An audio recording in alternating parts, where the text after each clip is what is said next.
Hi, it's Dr. Emily Isham here again for Rare Cancers Australia. Now, I'd like to explain some things that seem to be confusing many people because they haven't actually been properly explained here, I don't think. So who are the TGA? Well, they're the Therapeutic Goods Administration, and they're the group here in Australia who approve medications for use here, including the AstraZeneca and the Pfizer vaccines for adults here in Australia only. Secondly, who is ATAGI? Well, ATAGI is the Australian Technical Advisory Group on Immunisation, and they are the ones that make recommendations about what has already been approved by the TGA in Australia. So they look at the data, the side effects, the potential adverse events, the benefits, and they are the ones who have made the age-based recommendations for both AstraZeneca and Pfizer. So they don't ban anything, they just give guidance and recommendations around various immunisations. So currently ATAGI have recommended that AstraZeneca be used for people over 60 years old because the risk of TTS in older people is lower. It's not because the AstraZeneca is a lesser vaccine or because they want younger people to get a better vaccine. It's actually literally because AstraZeneca is more likely to cause clots in younger people than it is in older age groups.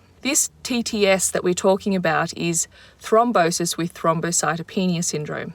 And in under 60-year-olds, the risk of TTS is about 2 in 100,000, which is about 2 in a full MCG for the first dose, and about 1 in 100,000 for those over 60. But for the second dose in both groups, the risk of TTS is 1 in a million. And amongst community transmission, where the risk of acquiring COVID is higher, like in New South Wales right now, they've advised that the duration between the two doses can be shortened to 4 to 8 weeks instead of the 12 weeks to acquire full protection quicker. In other areas with low community transmission, the advised duration between the vaccines is still at 12 weeks for AstraZeneca. ATAGI have also recommended the Pfizer vaccine should be given to those under 60 years old, those with contraindications to AstraZeneca, and pregnant and breastfeeding women.